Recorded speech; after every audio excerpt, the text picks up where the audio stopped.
Welcome to Tea Room Show. I'm your host Maureen Kemani. Thank you for being here. Please subscribe. This is a channel where you grow, we inform you, we entertain you, and tell you what's up. So today's topic is navigating traditional and modern Christianity as a Gen Z. And I'm joined with a very pretty lady. She's a worshiper, she's a community leader, and she's very soft-spoken and very passionate about youth and young people. Her name is Tabitha Kemani. Welcome. Thank you. Yeah, how are you? I'm doing fine. Maybe you. Iko kitu nimesahau kusema? Umesahau kusema hapo kwa Kimani. Ni jina tu tumeshare. By the way, so you correlated. Hey, you are even pretty in person. Thank you. And very I'm honored. soft-spoken. Thank you so much. Hey, you're soft-spoken. Hebu nipewe tips. Toa 50. Sisi ni wale wa kutumia force. Yes. Maybe upbringing, you know, sometimes it's when a mold to personality ya mtu. Yeah. So, what do you think about the topic, navigating traditional and modern Christianity as a Gen Z? You are a Gen Z, of course. Yes, I am a Gen Z. So, if I may ask, how was your upbringing? Did you grow up in a Christian home? How was it? Well, I was brought up in this town, you know, Christian family. Hey, mzazi anaomba, you know, you go to church every Sunday. Okay. Si ile ati ya kusema ati leo, sijifeel kwenda church. Leo kumenyesha. Yes, but personally, I never went to Sunday school, by the way. Me, baby Jesus, nimezimba nikiwa mkubwa. You know, and in school. I was just going to church, you know, with my parents, naingia tu kanisa watu wakubwa. And by the time I was in class 6, nilikuwa nishaingia youth. Oh, okay. Yes. So, ni wale wenye ulikuwa saved long ago from primary? Like, yes, I was born again. I knew God, I knew about Him. But getting to, you know, to kuconfess. Ile yenye unasema umeconfess ukijijua. It was in 2014. Okay. Yes, when I was in high school. Okay. Yes. So, hapa high school, because I would like to understand, uliacha sasa kuattend CU ama what was happening during that period? Wow. In high school, one thing wanasema, the one time that I went to entertainment, enter pale high school, nilikuwa nimetumwa niite mtu. Okay. Yeah, I never went for So you've entertainment. always been a believer? Yes. So this will help us to see the traditional side of Christianity and the modern. Modern, yes. So what can you say? What has changed now that you are a Gen Z, no, compared to back then? You know, kitambo, I used to see in church, hey, ungeenda na trouser kanisa, you know, that is a sin, a cardinal sin that should be punished. You know, but nowadays, we have come to that, you know, era where, you know, youths wanalawiwa kuwa youths, you know. Okay. You're youths, be youths. You know, kitambo we even had that separation. Kanisa yenye wazee wanakaa inside wa mama inside. You know, because actually that was something yenye it's now that is traditional Christianity. You tell me saizi wende uambie watu wakae hivyo. It's kind of a little bit tough. And kanisa ime appreciate sana a lot of, you know, just being ourselves and bringing out the best in us that we can. Yes. Even piercings. Yes. Samani ungeenda ati umepierce your ears. How? How do you pierce your ears? Do you know that is demonic? Yeah. Hey, shaving. Haha, as a lady. How do you shave your hair? You know, the glory of a woman is in her hair. But nowadays to may accept. I see even pastors wamedai nywele. You know, dreadlocks. Exactly. It's not a big deal anymore. Okay. Yes. So a lot has changed. A lot has changed. So has the church imeanza kuadapt to this Gen Z? So wameacha kuwa so strict? Yes, actually they have.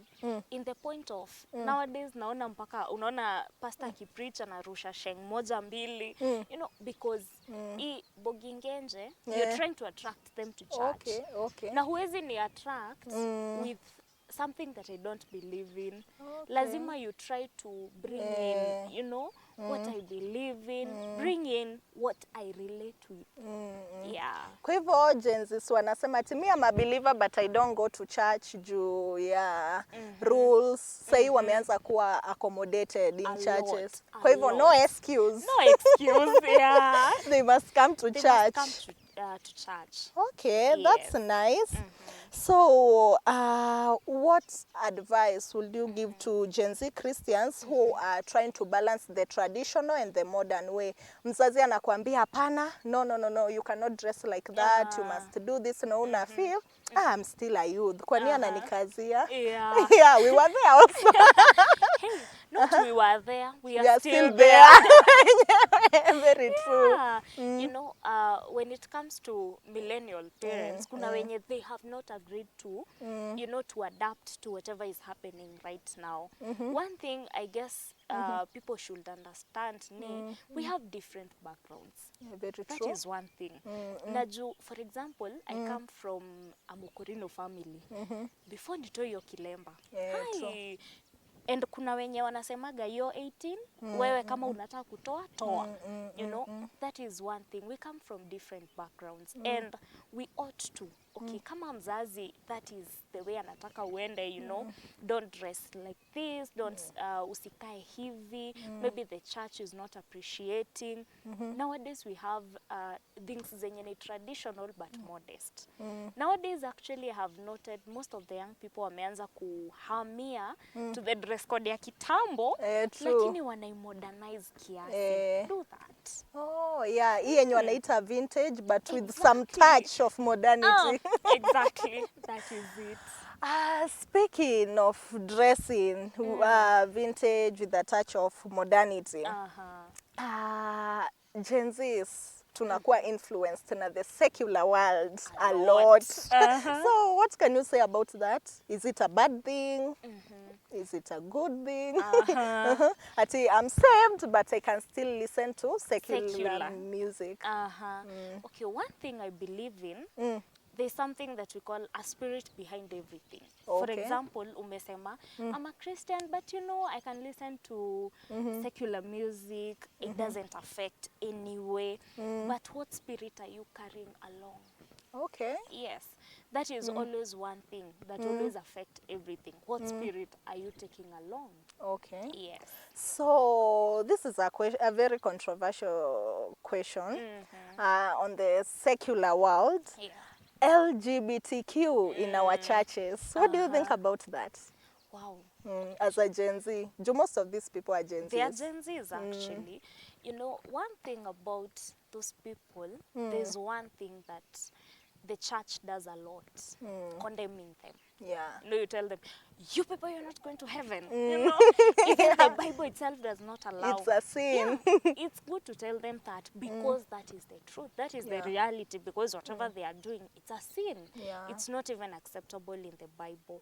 But these people need love. You know, I was listening to one person who converted recently, and she was explaining, you know, about it. It's ni kitu huwa wana struggle nayo. Okay. Most of them, talk to them. I have had a chance to talk to a couple of them, and it's something wana struggle nayo. Okay. You know, hawataki kuwa hapo, but ni kitu yenye ushakuwa entangled in it. So we ought to treat them with love, help them overcome. Yeah. So wakikuja kanisa tuwa include kwa activities. Embrace them. Yes. You know, Si kuwa because condemn. usiwa condemn. To the moment umemcondemn, ataenda hapo nje na ndo ataifanya even ataifanya extremely. Yeah. Ukweli, ukweli. Okay, there's also this thing where Gen Z feel when you are a Christian Gen Z, you don't have fun. Like sa maisha yako imekatwa, you can't go to picnics, you can't go out with your friends. So is it true? It's not true. Personally, I'm a Gen Z, but weekend, hey, after kanisa, I'm very busy. I have sijui hikes, we have hikes, we have games, we have, what we don't do is what God does not accept. accept ama what he does not allow. For example, you can't take drugs. And fun is not taking drugs anyway, true. you know, but everything else, you can go to have those, you know, if ni venye watu wanaendaga bash, nyinyi endeni bash ya Kikristo, you know, chafueni meza na soda. Na Fanta. Na Crest. The whole night. It's acceptable. Yeah. Yes, so it's, there's a lot of fun. A lot of fun. G said watu wanaona, I can't drink, wanaona ni kama it's a very boring life. Actually, that is not the traditional Christianity. Juu walikuwa wana believe if watu wa dunia, they are going for hikes, they are going for parties, why should we go for them? Those are secular things, but they are not. Okay. Yes. That's nice. Hope wamesikia. Yeah, You can go to picnics, you can go totally. for hikes. Kabisa. It's an open forum for everyone. Very open. So have you experienced any kind of kubaguliwa just because in a group of people, you know, nyinyi wote, and then you say, oh, I'm a Christian. Do you get that backlash from people? Yeah, of course there is. Because they believe Christians are hypocrites. Oh, really? Yeah. Unaenda kusema, you know, I'm born again. You know, Christians are just boring. They're hypocrites. Because people, most of the people have been treated with hypocrisy by whom we call our brothers and our sisters. So it is there. So how do you deal with that? What you have to do, prove to them. Ama, you know, you don't prove, but you try to act in a way and it change their mindset. Because if they see you're good, watasema, yeah, Christians are hypocrites, but, you know, I met this one particular person who changed my mentality on Christians being hypocrites. So it's possible. Wewe kuwa wewe, and build up, you know, the Christian name as you.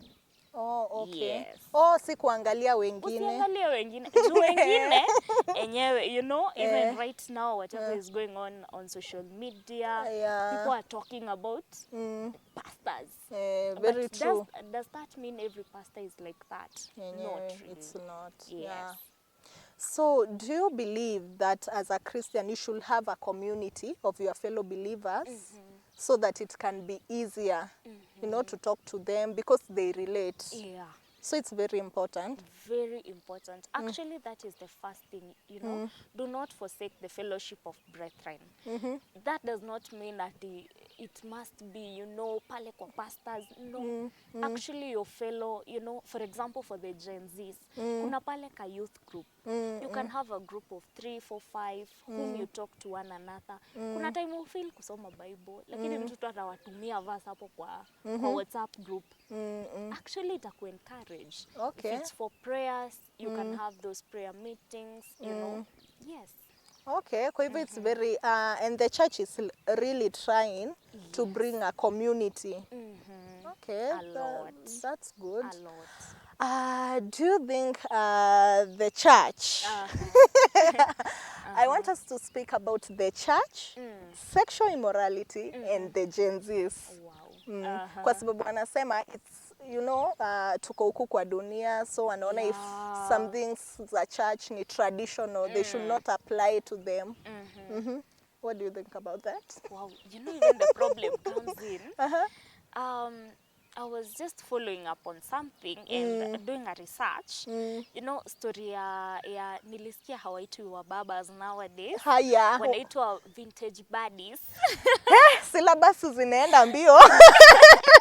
Utajipata uko chapter 1 to chapter 10. What? The vintage buddies. That's funny. Some of them come from church. Okay. So in as much as the church is still condemning, but the same vintage buddies wanatoka kanisa, ni wazee wa kanisa. What? You know, you find, so the whole thing about sexual immorality and the church and the community around, it should start actually from the church, people mending their ways, you know, and then again another thing, tumekondem sana, tunasema ni Gen Z, but are we talking about adultery that is happening in church? between the millennials. Are we talking about it? You know, we're just mute about it. So it should not just be about the Gen Z. Yeah, very true. Do people are perceiving as if Gen Zs are bringing bad things, maybe to the church? Exactly. Of which it's not true. It's across all generations. Oh, it happens it to happens everyone. to everyone. See Gen Z too. See Gen Z peke yake. But Gen Z, Gen Z have come to realize how ni revolutionalist. Oh, They yeah. want to change everything, you know. So by them changing, na kuna wale wabaya, of course. Yeah. So it's bringing up a lot of controversies. Yes. So let's finish with this. As a Gen Z, which is the proper way to be to follow these guidelines? As a Christian, should you seek help? Because some of the Gen Zs are even struggling mentally. Yeah. So what should you do? Should you go to church? What's the guideline? The guideline is one. Find a place where you can have that fellowship, which can bring about encouragement, which can bring about that transformation of your mind. It will all begin when your mind is transformed, and you cannot be transformed by something that you're not, you're not relating with. So I will encourage them. Find a place, find a fellowship, go fellowship with those brethren. There are a lot of youth groups. I always see almost every weekend there's sijui youths from where they are meeting up. Look for a place and get to grow your spirituality. And the church is also offering counseling these days. Yes, a lot. For the mental issues. Yes, for the mental issues. Okay. Yes. Wow, this is a broad conversation. A lot. I just feel queer, but we have to end it here. Yeah, sure. Thank you so much for coming, Tabitha Karibu Kemani. sana. You are so pretty and you are Thank very you. intelligent, I must say. Thank you. Okay, thank you so much for coming. So, our viewers, please subscribe to get more content like this, informative, educative, entertaining. Please subscribe na ufinye hapo notification button. Ndio tukieka another episode, unajua wa kwanza. Thank you so much for watching.